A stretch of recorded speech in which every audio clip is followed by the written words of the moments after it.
trombos pulmonares visibles en la placa de tórax. Si nos vamos al librito del programa de tuberculosis, tenemos esta linda clasificación que me gusta pasarles, donde podríamos decir que hay síntomas locales, como la tos y expectoración, la expectoración hemoptoica o hemoptisis, que les dije que se presenta no más del 30% de las veces, y si se presenta es prominente. Evidentemente tenemos que ver tuberculosis, pero no es el síntoma clave. Hay otras cosas que producen más frecuentemente hemoptisis. Disnea y dolor torácico. Y de los síntomas generales son lo que llamamos síndrome de impregnación o síndrome constitucional, las tres A's: astenia, anorexia, adinamia, y malestar general, fiebre nocturna, con pérdida de peso. Entonces acá viene la definición de caso que hablábamos ayer, que es el de sintomático respiratorio, donde la persona tiene tos con o sin, ojo, expectoración, por más de 15 días, ¿ya? Y esta persona, por definición en nuestro país y en los países sobre todo del área latinoamericana, debe hacerse el diagnóstico de una vaciloscopia, debe someterse a una vaciloscopia por norma. Si el doctor que atiende a un paciente que tiene esta tos y expectoración por más de 2 semanas, por lo menos no lo ha pensado, no es correcto. Hay otras causas, evidentemente, de tos crónica, pero en nuestro país, sobre todo si se asocia a estos síntomas, tú tienes que pedir vaciloscopia. En el examen físico, los pacientes pueden tener todo y pueden tener nada, pueden tener semiología con todos los ruidos adventicios de roncos, sibilancias, y si hay compromiso laringio, les hablaba yo, puede haber estridor inclusive, ¿no? Puede haber soplo cavitario, siempre y cuando haya una cavidad, y puede haber nada. En ese sentido, va a depender mucho de la extensión, la localización de la tuberculosis. En un porcentaje de casos, sobre todo en tuberculosis de recaídas o las llamadas tuberculosis previamente tratadas, pueden haber datos de insuficiencia respiratoria crónica, como la presencia de acropaquias y datos de hipoxemia con cianosis central. Nosotros eh, podemos tener una tuberculosis llamada latente. La misma es aquella que tiene la prima infección de tuberculosis y que habitualmente solamente tenemos rastros, que ya voy a hablar de la infección, pero clínicamente los pacientes no suelen estar comprometidos, ya son hallazgos radiográficos, y habrá que ver cómo va yendo la clínica en estos pacientes, y la forma de diagnosticar la infección la veremos posteriormente, porque ha cambiado y está cambiando. Antes hacíamos por el diagnóstico de la prueba de Mantoux, que también se llama intradermorreacción de Mantoux, o la PPD, que ahora no hay a disponibilidad libre en nuestro país, solamente para casos de investigación y exclusivamente algunos casos en pediatría, pero muy poquitos en algunos centros hospitalarios, y uno tiene que recurrir a otra forma de diagnóstico que ya les comentaré. Pues acá tenemos esto que me parece muy interesante, ¿ya? Donde está más que nunca sucediendo en el mundo, ¿no? Es el centro del universo, es la persona, ¿no? Y creen que todo gira alrededor de ellos, ¿no? Entonces, de ahí viene la situación de opinología, la epidemia de opinología, que produce algo que se llama infodemia, debido a escuchar hablar, la, la epidemia de información falsa y propalada rápidamente por un cerebro, muchas veces con pocas surcos de profundidad analítico, y que lo único que busca es sacar y acarrear agua hacia un molino, in, sin pensar en las consecuencias que puede tener sobre el impacto de las otras personas que también viven con él. Este es un gran mal, ¿no?, del egocentrismo, ¿no? Pero un egocentrismo no propositivo, no construyente, no que te construye el proyecto de vida y sueños que deberías tener y que debería tener un sujeto de características normales. Sin embargo, cuando uno va viendo que convive con gente que probablemente ha nacido fuera de este planeta, uno se da cuenta por qué está presenciando lo que está presenciando, ¿no? Es decir, seres oscuros que impregnan rápidamente sus ideas, sobre todo a través de redes y a través de la prensa. En este sentido, es una cosa que yo les llamo la atención a ustedes y sobre todo a ese porcentaje de alumnos que seguramente tienen todavía algo de valores construidos en sí y que no está engañándose y engañándonos, engañándose y engañándonos y engañará a las futuras personas que puedan depender de su opinión. El diagnóstico, entonces, tenemos que hacerlo en conjunto y ya van a ver ustedes que hay una serie de condiciones clínicas como hablábamos ayer, que debemos hacer diagnóstico. A la tuberculosis se le llama la gran simuladora. La gran simuladora porque simula muchas enfermedades, ¿no? Es decir, pueden ser todo y pueden ser nada. Pensar en tuberculosis siempre en un paciente nunca está de más.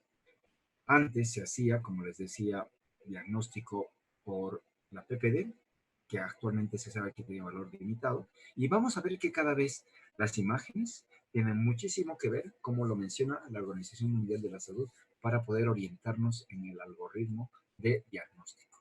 La vaciloscopia, que antes era la cenicienta del diagnóstico, está siendo desplazada por su baja sensibilidad, y ahora voy a analizar justamente todo esto.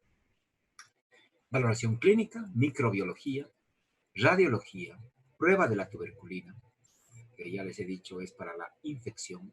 En algunos casos llegamos, y he tenido pocos casos, pero no faltan los casos donde tienes que hacer hasta una lobectomía para hacer el diagnóstico diferencial por anatomía patológica y los métodos no convencionales. La clínica de la tuberculosis va a depender del tipo de tuberculosis y en el caso de los órganos afectados, pues ya les dije, va a tener síntomas locales, ¿sí?, o sistémicos. No se olviden que hay un 20% de tuberculosis extrapulmonar. Y si ustedes quieren pasar una clase de tuberculosis extrapulmonar, bienvenido. Yo estaré para poder darles, aparte del día de mañana, lunes y martes, que sería mi último día, darles una charla de tuberculosis extrapulmonar, porque realmente es una debilidad de la mayor parte de todo médico formado en nuestro medio. La gran simuladora. Siempre entonces tenemos que estar pensando en tuberculosis. ¿En qué pacientes? En pacientes que tienen un cuadro lento y progresivo, de curso crónico, de síntomas pulmonares que ya lo he mencionado, asociado a síntomas constitucionales, no específicos en algunos casos como en niños y pacientes portadores de VIH, y de acuerdo al órgano o sistema afectado, también se presentará la tuberculosis extrapulmonar. Ya les he mencionado de los síntomas generales, y es importante mencionar que hay un 5 a 10% de los pacientitos no tienen ningún síntoma al momento del diagnóstico y están de lo más panchos contagiando por la comunidad. Entonces, desde otra perspectiva, podremos clasificar aquellos que tienen sin inmunodeficiencia, que se parece a la mayor parte de este cuadro que yo estoy mencionando, pero los con inmunodeficiencia y sobre todo los pacientes VIH tienen otro tipo de síntomas, pero también son relevantes. La fiebre nocturna, este síntoma sí tiene que ver con el paciente portador VIH, igual que los síntomas constitucionales y, ¿por qué no?, adenopatías periféricas. Además, cuando uno quiere hacer la prueba de PPD, si es que tuviese, casi siempre sale negativo, ¿no? Y tenemos que tienen mucha más predominancia las formas extrapulmonares, donde en vez de ser el 20%, hasta un 60% se puede manifestar en estos pacientitos la forma extrapulmonar. Entonces, en el paciente portador de una inmunodeficiencia no se puede confiar en indicadores típicos y cada vez vemos más en la comunidad. Fiebre y pérdida de peso son síntomas más importantes en ellos. Tos es menos frecuente. La placa ya no es de la tuberculosis del adulto, donde tenemos lóbulos superiores tomados, sino más bien lóbulos inferiores. Hay mucha más TB extrapulmonar. El diagnóstico es más amplio porque además hay otras afecciones llamadas de tipo oportunista, desde el Pneumocystis jirovecii hasta el hongos verdaderos, ¿no?, que pueden afectar a estos pacientes.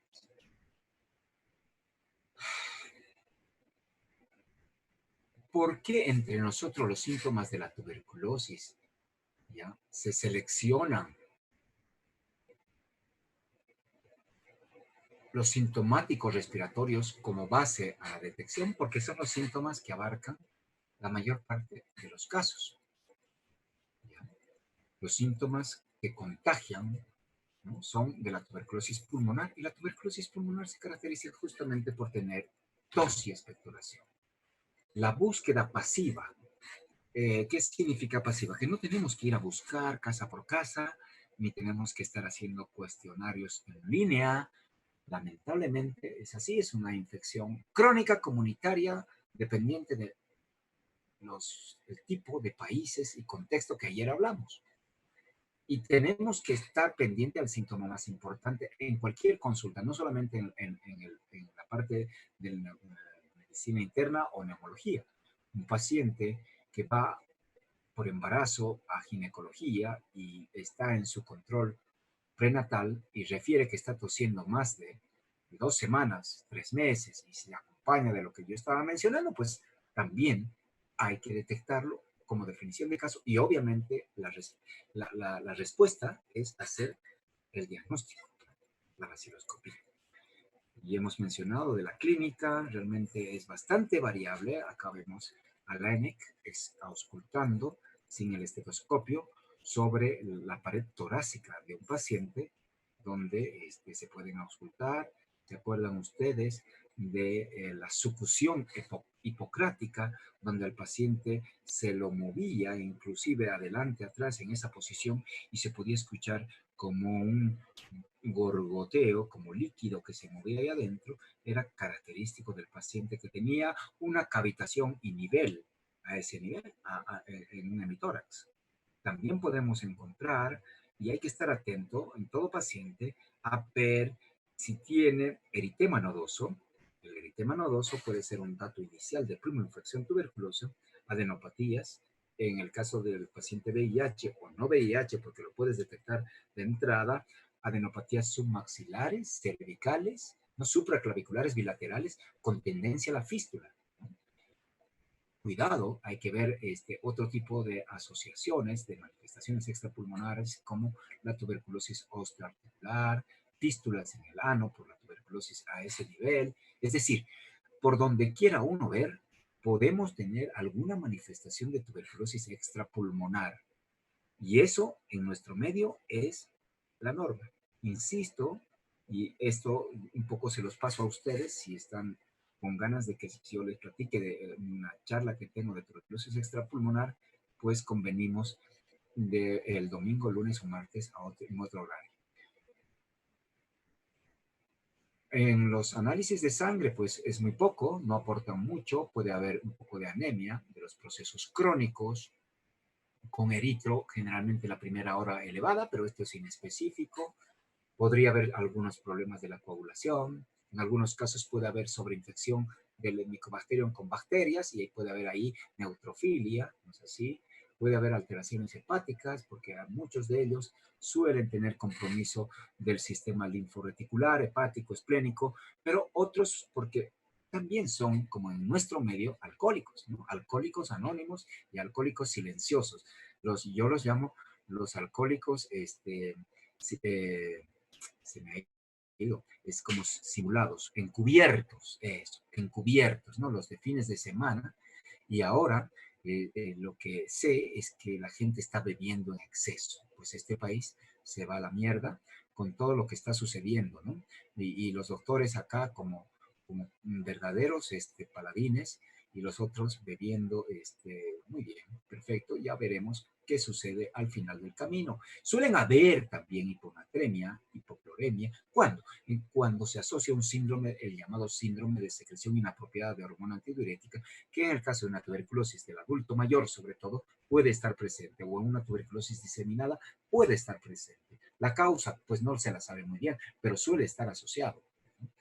Y otro tipo de manifestaciones que te va a orientar hacia una TB renal, orquiepididimitis tuberculosa, una tuberculosis del sistema genitourinario de la mujer, una tuberculosis pericárdica, etc.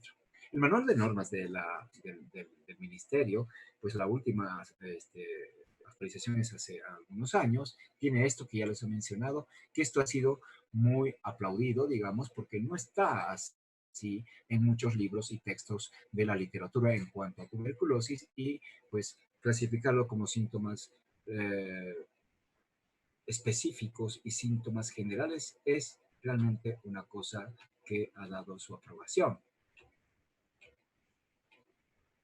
Siempre es necesario pensar en tuberculosis, ¿ok? Bien, ahora vamos viendo la microbiología, que desde que Robert Koch la descubrió, pues han habido avances, ¿no? Con la baciloscopía, sabedores de que es el bacilo de Koch el causante, después empezó a verse el cultivo en este medio de cultivo que tiene carbohidratos enriquecidos, ¿no? Después se llama el agar de Lowenstein-Jensen, después antes de 1940 se hacía la prueba de intradermo-reacción de Mantoux, la PPD, derivado proteico purificado se llama, para ver justamente la reactividad indirecta a proteínas del bacilo en la piel. Y después, fíjense, desde 1980 hasta ahora, el avance ha sido vertiginoso, como ustedes podrán ver, y donde estamos teniendo gran avance es justamente la detección del ADN de la micobacteria, ¿no? Por muchos test que lo vamos a mencionar ahora. Microbiología, ahí tenemos la baciloscopía, la detección del ADN por el método llamado GeneXpert del Mycobacterium tuberculosis, el cultivo de la micobacteria, la identificación de la misma, ¿ya? Y tenemos también el test de sensibilidad. Las tinciones, como ustedes saben, la tinción de Ziel-Nielsen, donde pueden ver ahí ese bacilo, ese bastoncito de ese color que habitualmente se ve en esta tinción, donde se hace una inmersión de 800 a 1000 aumentos y el color es obviamente de tipo violáceo sobre un fondo azul y blanco.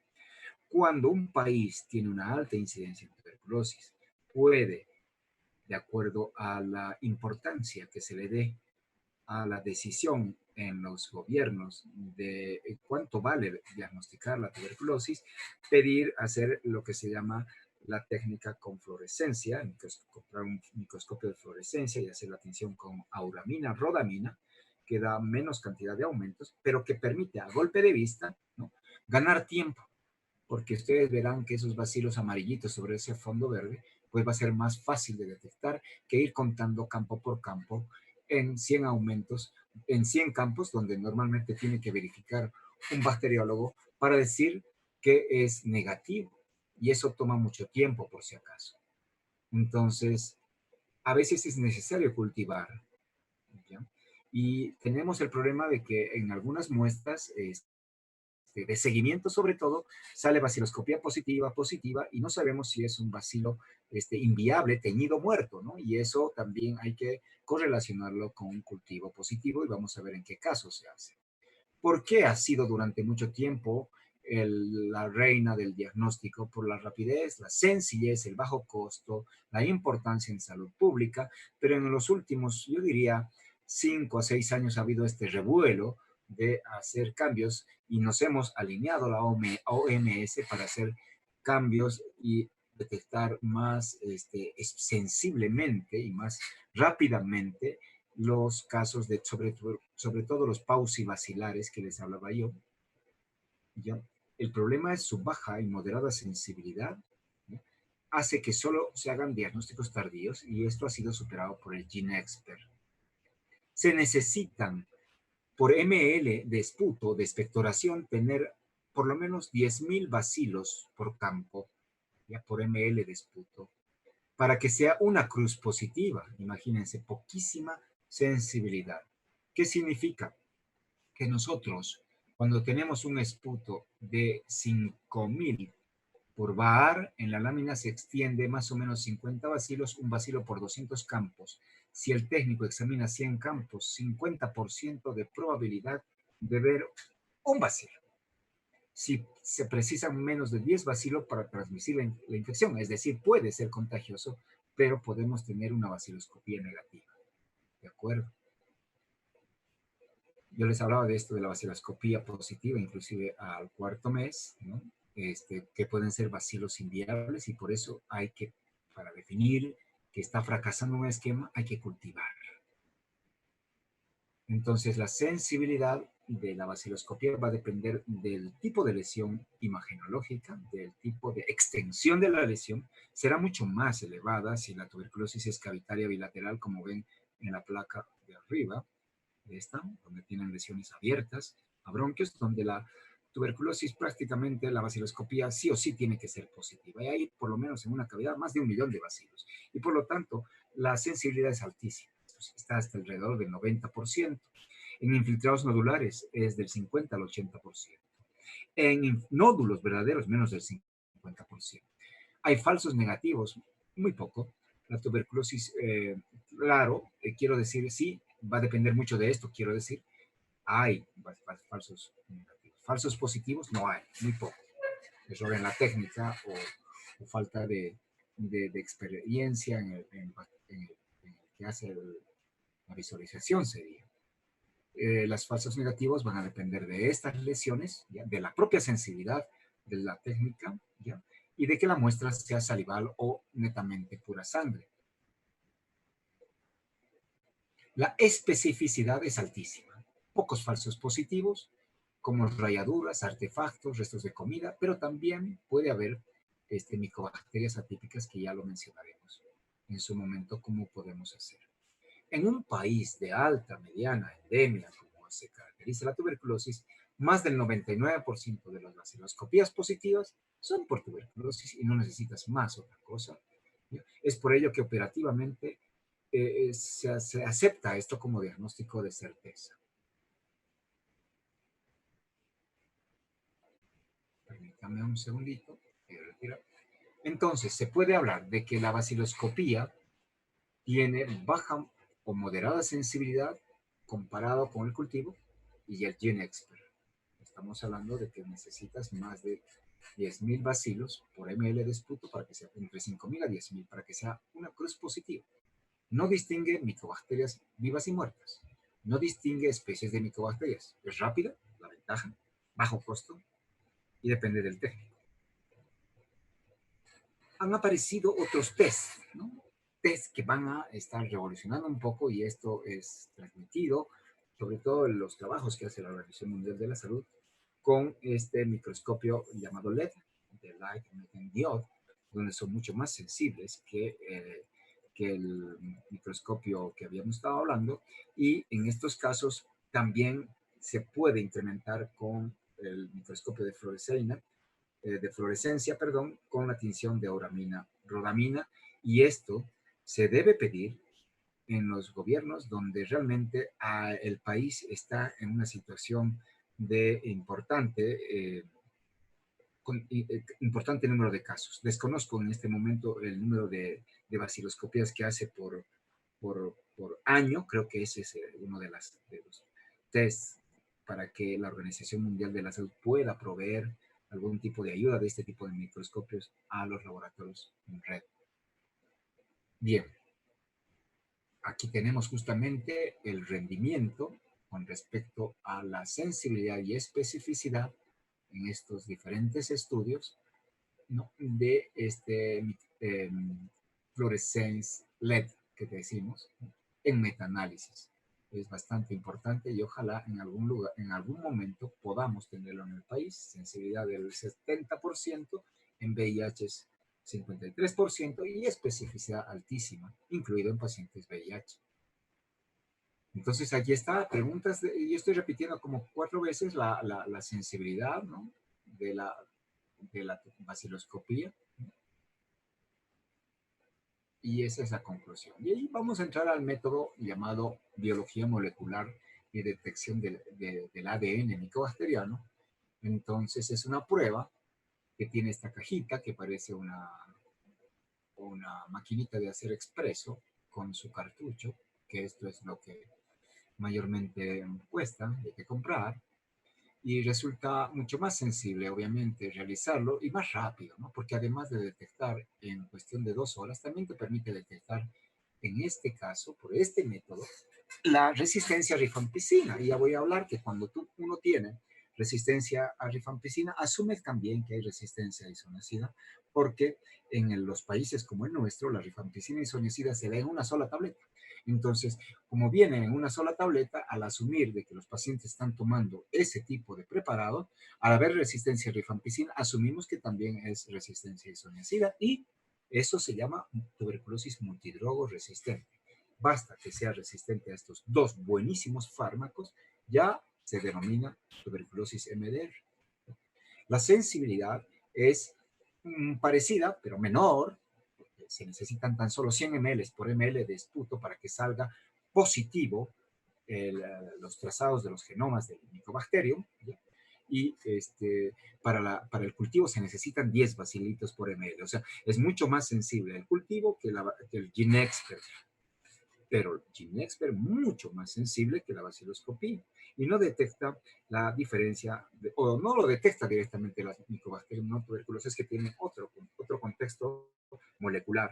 Las indicaciones, actualmente ya, estos eran antes de que el programa lo acepte, actualmente ya se hace como diagnóstico, ¿no? Si la baciloscopía de un paciente sale positivo, ¿ya? Importantemente positivo, es demasiado, cosa que cada vez se ve menos, ¿ah? Por muchos motivos. Uno, porque los pacientes vienen con VIH asociados, porque los pacientes no traen buena muestra regular, que es una de las situaciones, pero también porque se está presentando esto, tal vez tenga que ver el estado inmunológico. Ya no tenemos esas vaciloscopías tres cruces en pacientes, porque la gente acude más temprano a las atenciones en sus médicos. Antes se dejaba estar mucho tiempo y claro, dejaba progresar su enfermedad. Ahora, por sobre todo el personal de salud de personas de contextura, digamos, nutricional, que uno no sospechase en tuberculosis, se están presentando con síntomas, vaciloscopías pausivacilares o no llegan a tener esa sensibilidad de tener BK positivo, pero lesiones en imágenes. En estos casos sí se recomienda hacer y actualmente ya está dentro de las normas, ya va a haber pedir GeneXpert, ¿no? Para tuberculosis. Se prioriza en los casos de tuberculosis BK negativo con síntomas e imágenes compatibles, en los pacientes privados de libertad, en los pacientes portadores de la coinfección VIH-Sida, en el personal de salud presuntiva, en casos, digamos, de recaídas, fracasos o pérdida de seguimiento, antes llamado abandono, ¿no? Los antes tratados, en contactos de pacientes que han estado en tratamiento por tuberculosis multidrogo resistente o extremadamente resistente y en niños o menores de 5 años. Y no es nada más que ver justamente la posibilidad, aquí se puede, este es un test que el llamado Genotype, que te permite, además de ver las corridas características del Mycobacterium tuberculosis, ver otro tipo de micobacterias. ¿No? Este es otro test, el Genotype, para ver otro test. El procedimiento es relativamente fácil, esto lo saben los técnicos en laboratorio por medicina en competencia. La verdad que nunca me ha gustado hablar exactamente, pero sí tiene un proceso de liquefacción, desactivación, es decir, de contaminación, transferencia al cartucho que ustedes lo ven, se inserta, se filtra con un lavado automático. Aparentemente hay una lisis ultrasónica de los microorganismos que empiezan a liberar el ADN, después empiezan justamente a mezclar las moléculas de ADN con el método de reacción en cadena de polimerasa y se amplifica, ¿no? Y después se transmite con estos resultados, que es detección de baja carga y resistencia bajo en verde no detectada, digamos que normalmente tarda de 1 hora a 45 minutos. Miren esa belleza, ¿no? O sea, son técnicas que tienen altísima sensibilidad, especificidad también importante y rapidez. ¿De qué muestras se puede hacer el micobacterio o digo el GeneXpert? Generalmente respiratorias, porque ahí es donde tienen mayor sensibilidad. Muestras extra respiratorias solamente, en el caso del programa, y creo que la mayor parte de los programas latinoamericanos, está recibiendo solamente de meninges por la nobleza de la localización, meninges, ¿no? Y al haber la posibilidad de dudas diagnósticas, hay que hacer, aunque tenga baja sensibilidad, igual se hace de líquido cefalorraquídeo. También se puede hacer de cualquier otra muestra, pero no se está haciendo en el país porque se necesitan algún tipo de bioseguridad para los laboratorios, que yo sepa, por ahora no se está realizando. Se está realizando, sí, en esputo, también muestras de aspirado traqueal, lavado bronquial o labrado broncoalveolar. Podría hacerse en biopsias, por ahora no. Líquido cefalorraquídeo, sí. No se realiza en otras muestras y en otros líquidos, inclusive serosas como pleural, peritoneal, pericárdico, heces, en el caso de tuberculosis intestinal, etcétera. Aquí está el aparataje que se necesita para poder reportarlo y la rapidez es una de sus ventajas. Aquí tenemos entonces que si sale negativo, si sale positivo y no presenta resistencia a rifampicina, si sale positivo y presenta resistencia a rifampicina, a veces sale carga bacteriana muy baja, ¿sí? Pero esto también puede ser positivo y cuando es una mala muestra, pues te sale que es error. Cultivo. El cultivo es mucho más sensible que el GeneXpert y que la baciloscopía, por si acaso. Acá te permite hacer un diagnóstico de certeza, además, dependiendo del laboratorio, que puede distinguir y hacer el tipo de diagnóstico de Mycobacterium no tuberculosis y, por si fuera poco, además se hace la sensibilidad o el llamado antibiograma a drogas de primera línea. Sobre todo, también se puede hacer a drogas de segunda línea. Tenemos el medio de Lowenstein-Jensen, que es semisólido, pero también tenemos el medio líquido, que ha tenido un boom también, y que por el hecho de que había contaminación de los líquidos, de los medios líquidos y los desechos sobre todo, que eran de tipo eh, radioactivos, se tuvo un decrecer de la utilidad de estos medios líquidos en el llamado BACTEC.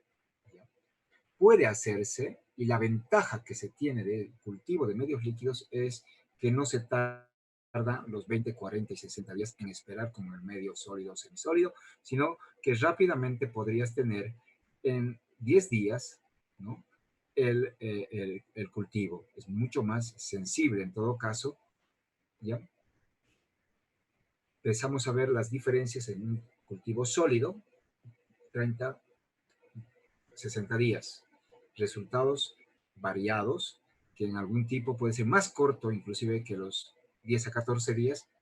Hay una técnica que se llama MGIT, que puedes tenerlo en 48, 72 horas.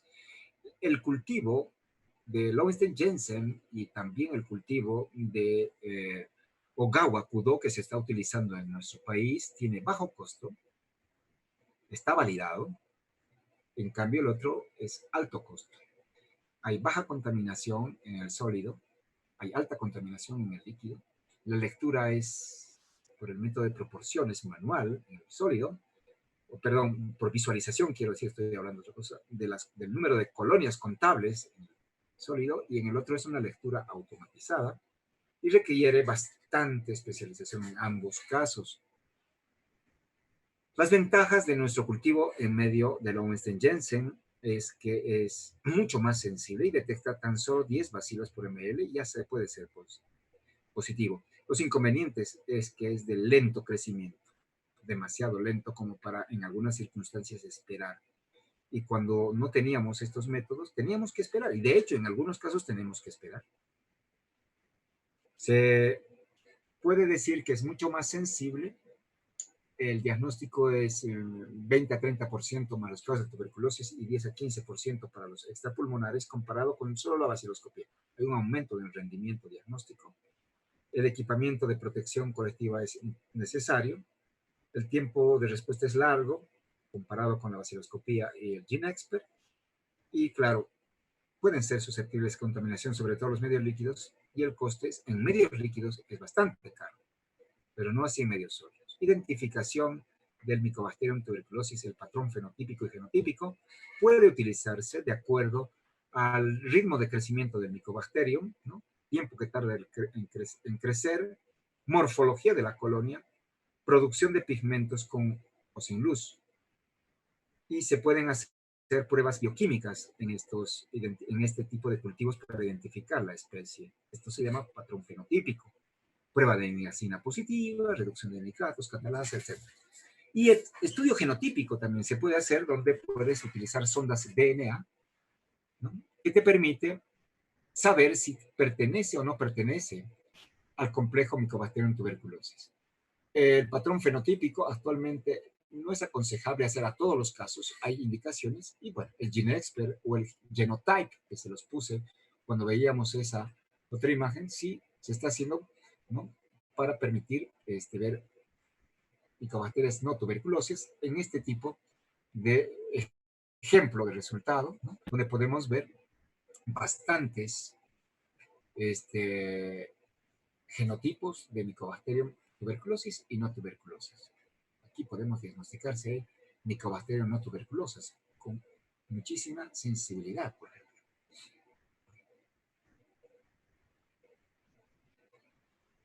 El test de sensibilidad, saber si es resistente a drogas de primera línea, se hace por un método que se llama el método de las proporciones. La ventaja de estos casos es justamente, antes de entrar a esto, creo que esto está metido, esto es sí, ver en el cultivo, definitivamente se hace también el test de sensibilidad antibiograma, ¿no? Entonces, las ventajas del antibiograma es que son importantes para ver la sensibilidad o resistencia a drogas de primera línea, si es que no contábamos o no contamos con el GeneXpert.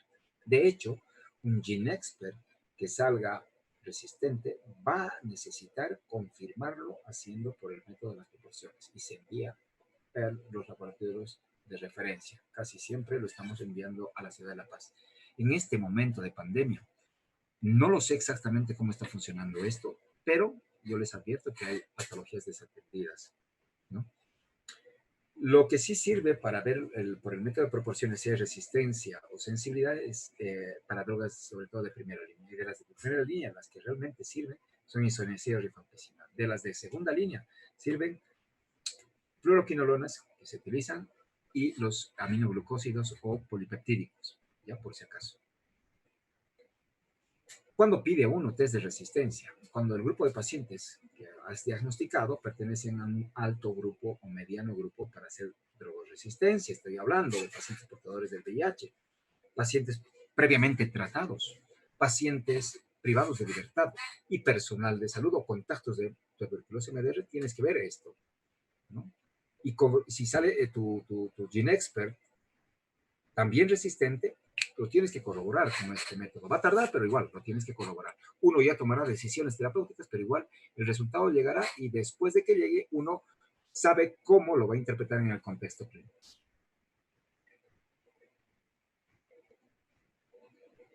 Cuando se solicita la tipificación para micobacterias, este genotype que les estaba diciendo, o ver el crecimiento de las bacterias fotocronomógenas, escotocromógenas, etc., cuando los cultivos son positivos en orina, cuando los cultivos son pacientes VIH, que hay alta incidencia de tuberculosis, digamos por micobacteriosis, no TB, cuando hay estudio de fracaso o resistencia a drogas y cuando el laboratorio encuentra colonias de aspecto diferente.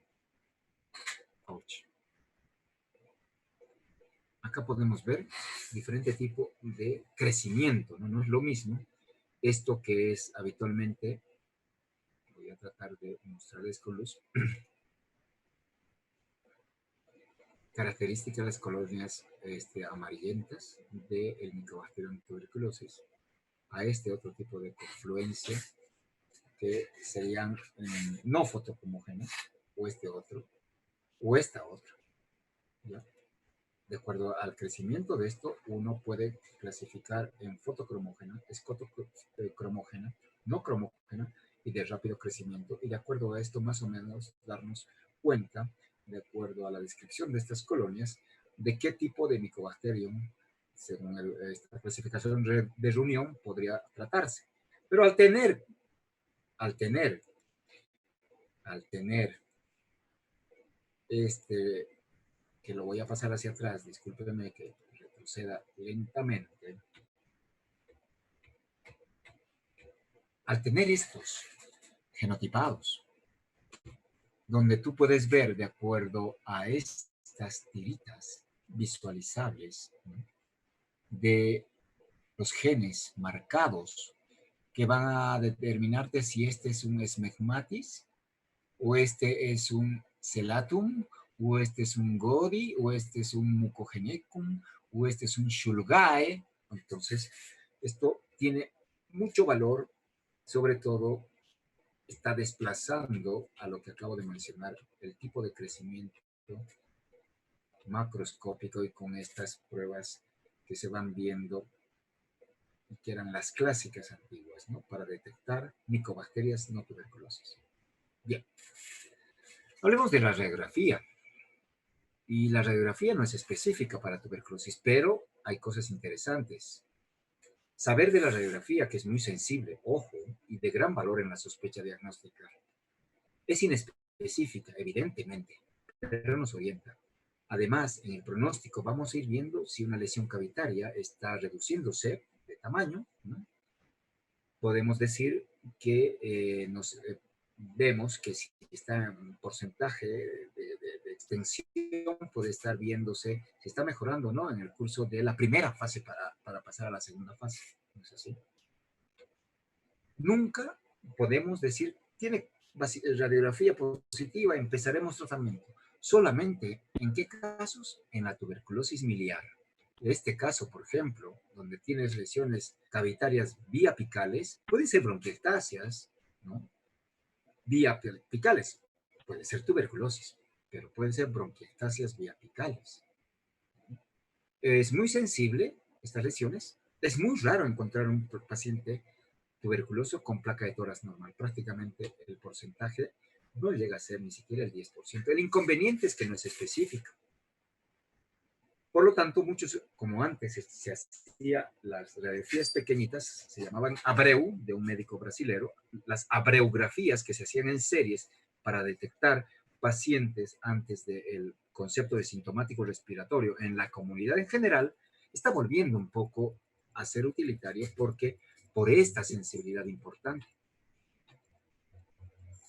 Tiene 95% de lesiones de sensibilidad la placa de tórax. Y comparemos otros medios que les voy a preguntar. La histología tiene 95% granuloma de Koester. El cultivo, ya mencionado, en medio líquido 90%, en sólido 85-90%. El GeneXpert, ¿no?, el Ultra 85%, el GeneXpert, el Real Time 75-80%, no es nada 100% por si acaso. Y vaciloscopía, fíjense, la vaciloscopía baja, 60-65% de sensibilidad. Entonces, ojo, la placa de tórax sí nos puede ayudar. Estos son conceptos que se están difundiendo en la página de tuberculosis y detección de la Organización Mundial de la Salud, y tenemos que tomarlo en cuenta y tenemos que alinearnos, pues.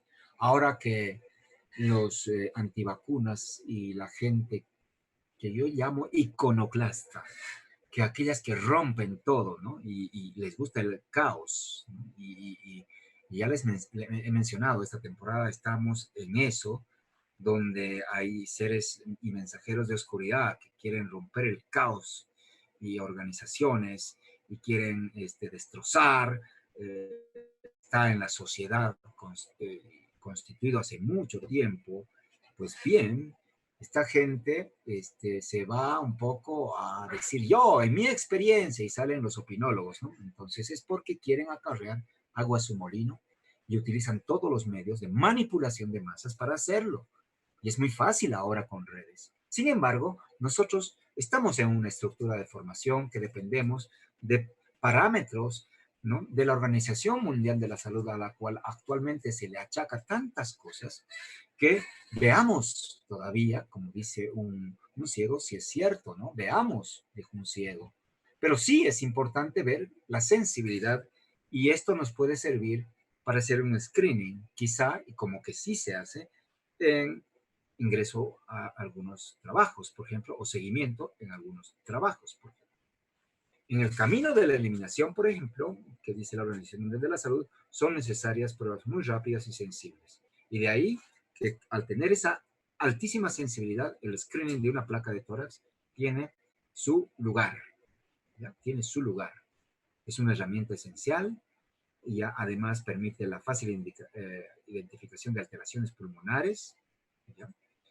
Y ya les mencionaba, ¿no? Son guías que nos va dando, ahora que estamos con la era digital, no necesitas imprimir la placa, puedes enviar por vía digital en estos programas PACS, por ejemplo, que tú lo recibes la placa en tu WhatsApp o en tu ordenador. Y aquí está la placa digital versus convencional y eso pues podemos entrar en discusiones, pero fíjense lo digital. El costo de la inversión son mayores, pero luego baja. Hay menor dosis de radiación en lo digital. Es más fácil porque tenemos unidades móviles. Permite la lectura a distancia, lo que llamamos ahora y está en boga, la telemedicina.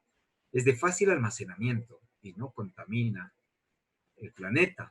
Hay mejor calidad de las imágenes y puedes jugar con tu ordenador, la profundidad y estas cosas, ¿ya? Y posibilidad de desarrollo de técnicas computarizadas para la detección. Muy bien. Otras imágenes aportan poco a la placa, ¿ya?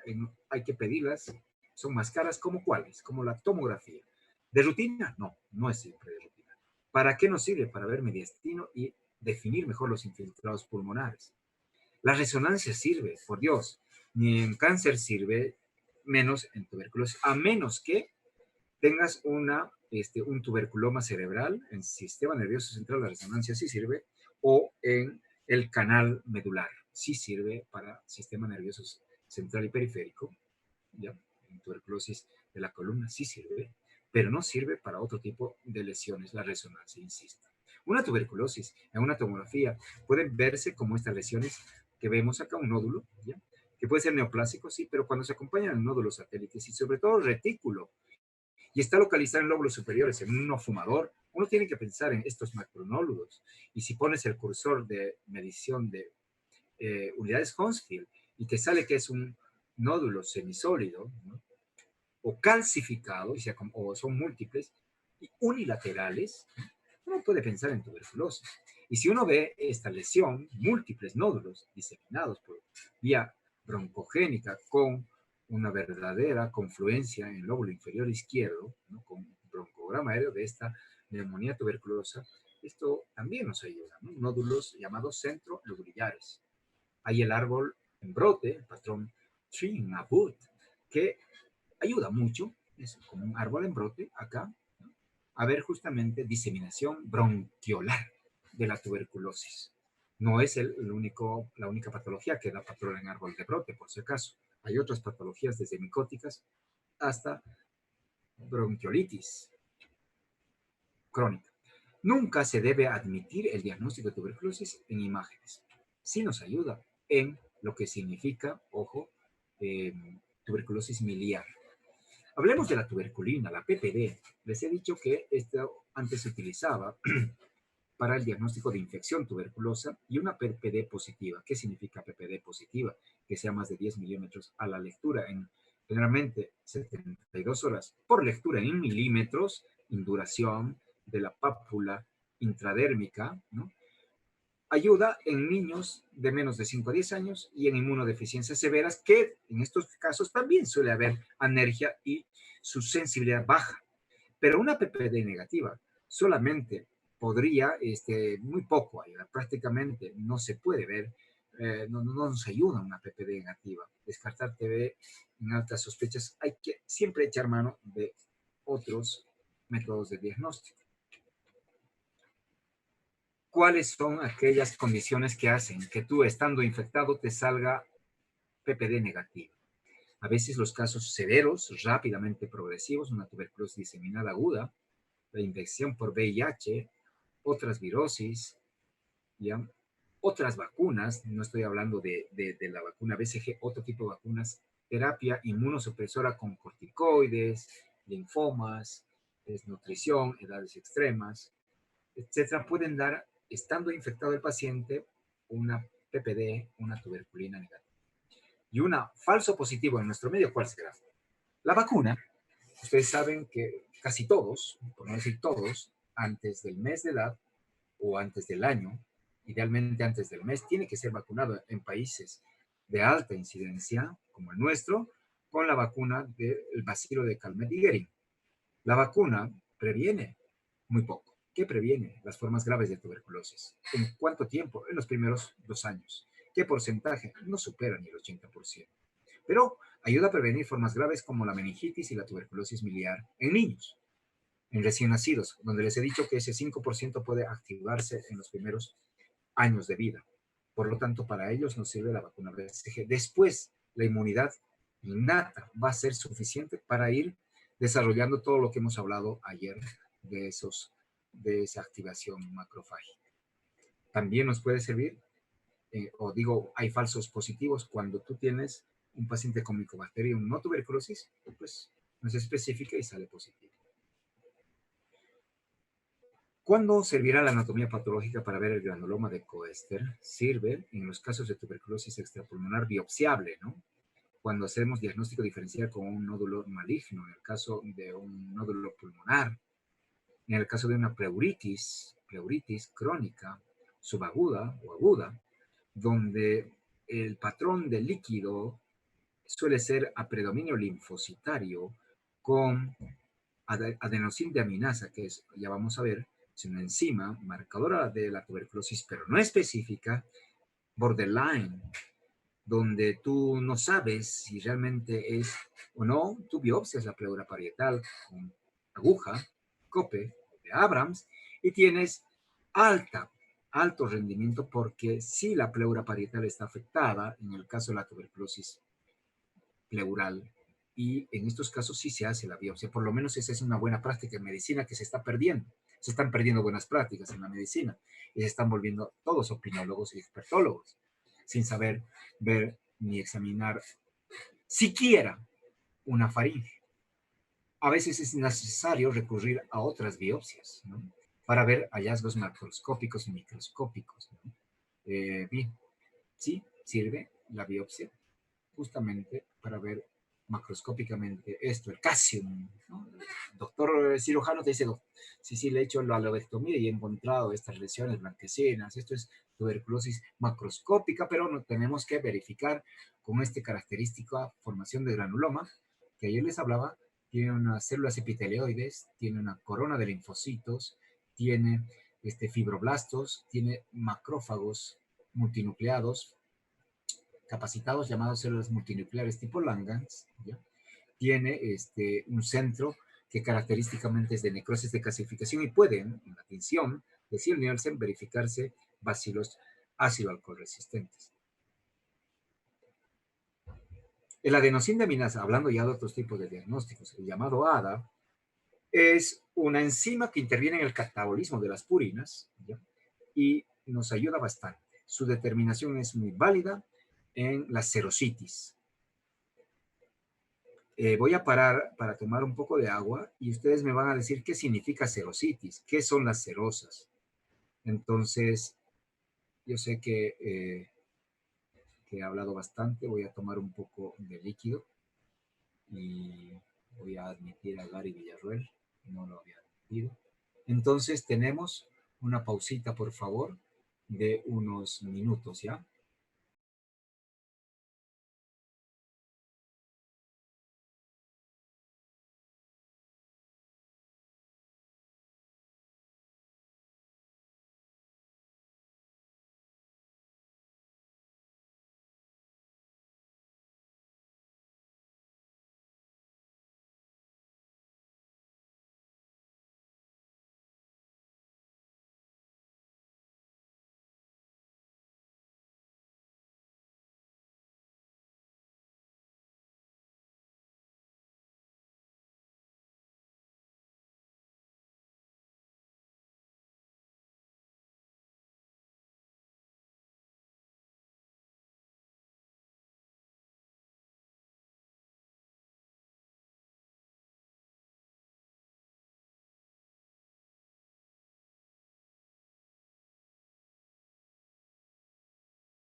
Bueno, entonces vamos a reiniciar esto hablando del ADA.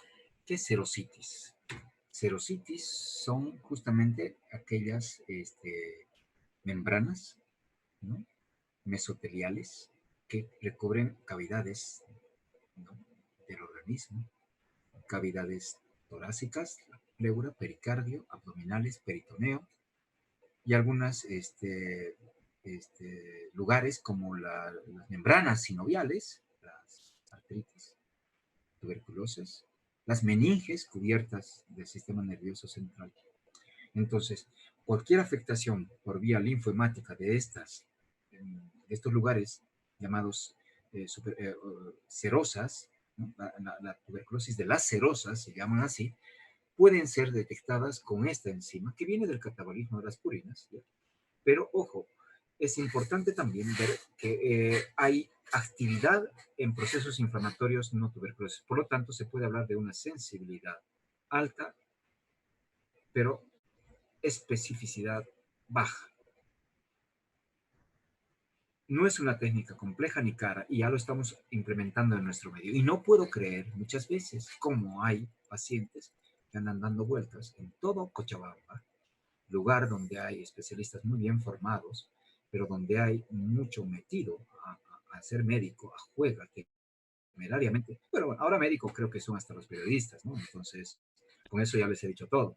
Hasta ustedes pueden fungir, y de hecho, como especialistas, de hecho, vamos a tener un curso de capacitación para cuando se venga lo peor, ¿no?, por estos salvajes que están saliendo a la calle. Vamos a tener el rebalse de todo y vamos a pedir auxilio, ¿no?, los médicos, porque si no, van a morir entre todos. Lo siento, veo un panorama apocalíptico, pero eso es lo que le gusta a la gente y eso es un morbo, el cual me hace transmitir esta situación a ustedes muy preocupante que realmente sea así, las palabras correctas, el querer arriar a tu rebaño hacia verdes praderas, es bien difícil cuando el rebaño está constituido de dragones, lobos, ¿no?, y serpientes y otro tipo de alimañas. Es difícil. Esto es una cosa que viene, no sé, muy difícil. Realmente no se entiende, pero sí podría decirles que no son, creo, de este planeta. Esta situación de las tuberculosis, de las serosas, donde yo veo meningitis de tuberculosis tratadas sin haber hecho una adenosine teniendo la posibilidad de pedir una, una, un Ginexpert, no lo piden. Es decir, no se hace buena medicina en nuestro país. Y este es el resultado, ¿no? El resultado es que cualquiera opina, ¿no?, los opinólogos, cualquiera se mete y nadie le dice nada, porque todo es relativo. Si yo no sé, no tiene por qué saber el resto. Y si yo lo sé, no lo debe saber nadie más. Y yo debo ser el puntal. Ese razonamiento primate, de primates, ¿no?, de lobotomizados, está en la mayor parte de mucha gente en nuestro país. Y de ahí que hay todo esto, donde saca partido el narcotráfico y el terrorismo. En todo esto, entonces, hay tuberculosis pleurales que están siendo manejados como cáncer y viceversa. Cáncer que está siendo manejado con tuberculosis sin haber biopsiado, sin haber pedido un ADA, ¿ya?, y sin hacer un seguimiento. Siendo así que en los laboratorios de Cochabamba, de la Escuela Técnica, se hace el dosaje de ADA. Y no es una técnica muy compleja y el resultado, y 50 bolivianos tampoco es caro, pero para la gente 50 bolivianos es caro, pero comprar una caja de petardos o dos petardos es bastante caro para ellos. O sea, la relatividad hay que verlo en qué contexto, ¿no?, cómo lo vas a usar. Es mucho más fácil ser malo que ser bueno. Falsos positivos tienes, sí, pero el contexto ayuda muchísimo. Mientras más alto el nivel de ADA, más te acercas a una tuberculosis pleural, pericárdica, etcétera, meningia. Ojo, que también se están desarrollando otros técnicos. Les había hablado ayer de la pared, de la pared del Mycobacterium, que tenía lipoarabino mananus, ¿no?, una compuesta de estas sustancias proteicas que puede ser utilizado en orina. Imagínense, de pacientes portadores de tuberculosis sistémica diseminada a portadores del virus VIH, con buenos resultados. Entonces, esta técnica muy importante nos ayuda bastante. Y este,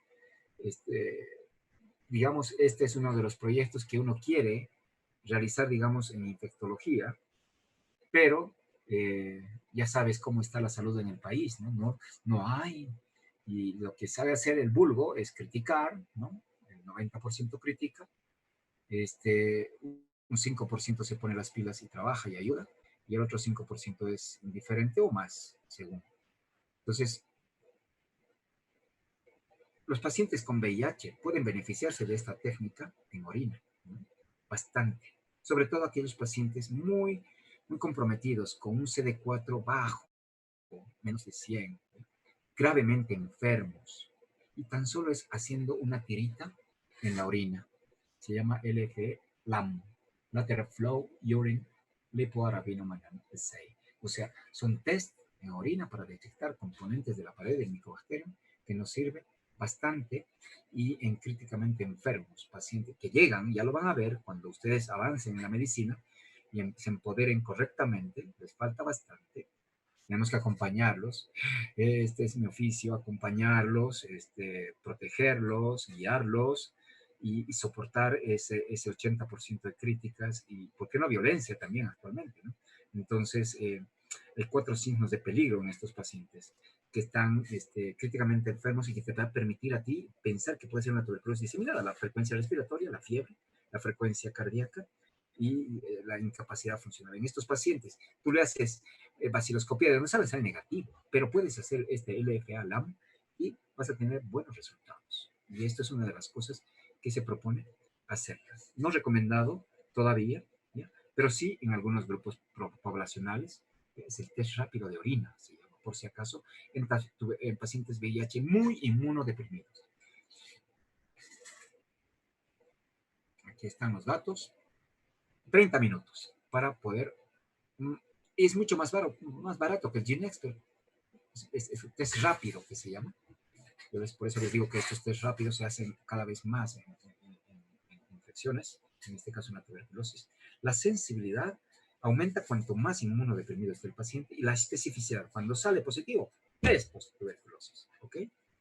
Fíjense, si tu CD4 es menos de 200, tienes una sensibilidad de 39%. Pero si estás más inmunodeprimido, con un recuento menos de 100, tienes 51. Y si tienes menos de 50 CD4, la sensibilidad es de 66%.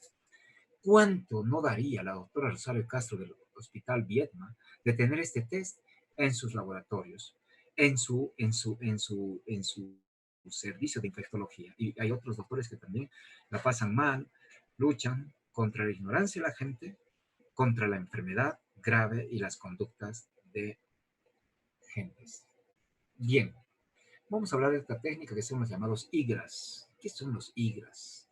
Los IGRAS, vamos a mostrar este esquemita donde viene el bacilo de Koch y hay una célula presentadora de antígena que presenta justamente el bacilo al linfocito T específico. La célula empieza a procesar presentadora de antígeno a los linfocitos T específicos. ¿Para qué? Para que ellos liberen sustancias que son citoquinas, ¿no? Que se llaman interferón. El interferón, en este caso, gamma. Esta producción de interferón gamma por esta presentación de antígeno de la célula CPA al linfocito T para la producción puede ser medida. Y el IGRA, los tests que se llaman interferón gamma release assays, estos tests pueden ser por 2 métodos: el quantiferón y el ELISpot. No voy a entrar en detalles, pero pueden ser. Y esto tiene gran valor para la detección de una infección, no enfermedad activa, de tuberculosis, que está reemplazando, ya lo van a ver ustedes, a el PPD, a la PPD. Es muchísimo, es muy sensible, es costosa, ligeramente costosa. Yo creo que en la medida en que vayamos aplicándolo y los doctores sepan que exista, hay que empezar a pedir esto y puedes armar diagnóstico en tuberculosis en niños, en tuberculosis extrapulmonares graves y en pacientes con inmunosupresión. Claro que sí tiene un valor tanto la PPD y esto que supera a la PPD.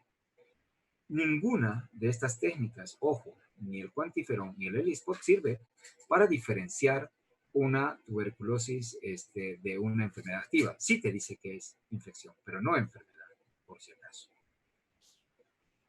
La gran ventaja es que no cruza con BCG, es decir, tú puedes estar vacunado y obviamente no va a salir un falso positivo. No cruza por ningún método, ni por el cuantiferón ni por el ELISpot. Y la desventaja es que la ventaja tampoco es que cruza con Mycobacterium tuberculosis.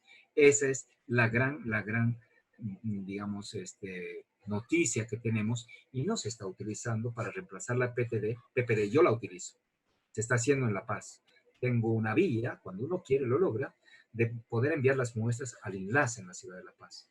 Y bueno, este tipo de cosas que suceden en la salud boliviana hace que solamente se haya centralizado en un lugar, en La Paz. Tendríamos que pedir aquí en Cochabamba, tendría que hacer una huelga o algo así para que, no, pero uno propone, dice las cosas, uno puede ser líder de opinión, pero no siempre es así. Esto entonces podemos utilizarlo grandemente en poblaciones vacunadas y para el diagnóstico de algún tipo de patologías. Simplemente esto era porque esto nos permite ver justamente la tuberculosis latente que en nuestro país existe harto porcentaje de paciente boliviano está infectado, pero no está activo, ¿no? Y la PPD o el IGRAS, los IGRAS, por estos dos métodos, nos van a permitir justamente, no se hace tuberculosis latente, pero en un contexto de tuberculosis extrapulmonar, inmunosupresión, insisto, ¿ya? Insisto, y en niños nos ayuda bastante. La diagnóstico de la tuberculosis entonces se hace por certeza, de alta probabilidad y de exclusión. Certeza si cultivas y sale positivo, no hay otra. Si el GeneXpert o el Genotype sale positivo, no hay otra. Alta probabilidad, vaciloscopía positiva y granulomas calcificantes en la biopsia. Exclusión cuando todo has hecho y no ha salido nada. Rara vez actualmente ya tenemos que hacer ensayos terapéuticos para tuberculosis. Cuando yo veo un doctor que empieza a hacer un ensayo terapéutico es porque no sabe tuberculosis y no se hace ya. ¿Y cuál es el diagnóstico diferencial? Todo, todo, colegas. Neumonía, neumonías crónicas, cáncer, abscesos pulmonares, infartos pulmonares, neumoconiosis, combinación de patologías, es decir, un EPOC con neumoconiosis, asma, EPOC, ¿no? Como síntomas, enfermedades intersticiales difusas y fibrosis pulmonar que hablaremos la próxima semana. Por último, vamos a hablar un poquito del flujograma que está en el programa. Eso también les voy a pasar el libro, el manual de normas, les voy a pasar a nuestros representantes, si no es a Vidal, a Flores. El flujograma significa que un paciente que está con tos y expectoración por más de 15 días debe pedirse vaciloscopía seriada después. 2, ¿no? Antes se hacían 3. 2 por lo menos. Si haces 3 no está mal. Si no vas a hacer GeneXpert inicial, pide 3. Si es positivo, inicia tratamiento. Si sale negativo, antes hacíamos acá un tratamiento pensando en una rinosinusitis, en una infección bacteriana, le dabas 10 días de un tratamiento antibiótico con amoxiclavulanato o macrólidos, pero no quinolonas porque es un antituberculoso. Y si mejoraba, pues nada, no era tuberculosis. Pero si no mejoraba, recién hacía otra nueva vaciloscopía y mandaba cultivo. Y según la clínica y la radiografía, podías pedir permiso al programa de tuberculosis a hacer el tratamiento BK negativo, de ese 10% BK negativo. Pero con el advenimiento del GeneXpert, esto prácticamente no lo he puesto, pero ya no está vigente. Se pide GeneXpert para aumentar la sensibilidad. Me olvidé mostrarles algo que les va a gustar. Bueno, a mí me gusta muchísimo. Tenemos muchos saberes, ¿no? Y hay 4 saberes que recomienda actualmente la UNESCO para ser buen profesional. No es empoderarse falsamente, poner tu foto en el Face bonito, sacarte la foto como yo me he sacado ayer con mi casco de equipo de protección personal. Bueno, lo he sacado después de 4 o 5 meses porque una enfermera me dijo de sacar. no es eso, ¿no? Y decir, estamos en la lucha, en primera línea, ay, me gusta, está bien, bárbaro, perfecto, no digo que no, pero los saberes son saber ser, saber el conocimiento, saber hacer procedimientos, y el cuarto y último saber es lo que está fallando ahora en Bolivia. ¿Por qué? Porque no ha habido una educación en todas las universidades de saber trabajar en equipo. Cuando lleguemos a esos cuatro saberes que no sean tan egocéntricos, pues no eres completo y vas a ser un buen profesional. Entonces, el querer es poder, no, el saber es poder, pero los saberes, esos cuatro saberes te van a hacer dar, no competitivo, vas a ser competente. ¿Y qué es ser competente? Intentar resolver los problemas que te da tu sociedad, aunque te golpeen, aunque te traicionen, aunque te agredan. Estamos en esa época, doctores. Mañana vamos a hablar de tratamiento, ¿ya? Entonces, hasta mañana. Voy a dejar de grabar. Buenas noches. Buenas noches, doctor. Muchas gracias, doctor. Gracias, doctor. Ah, no lo he grabado directamente, me había olvidado. Pero les voy a pasar las diapos, ¿ok? Gracias, Está doctor. bien, doctor. Ah. Gracias.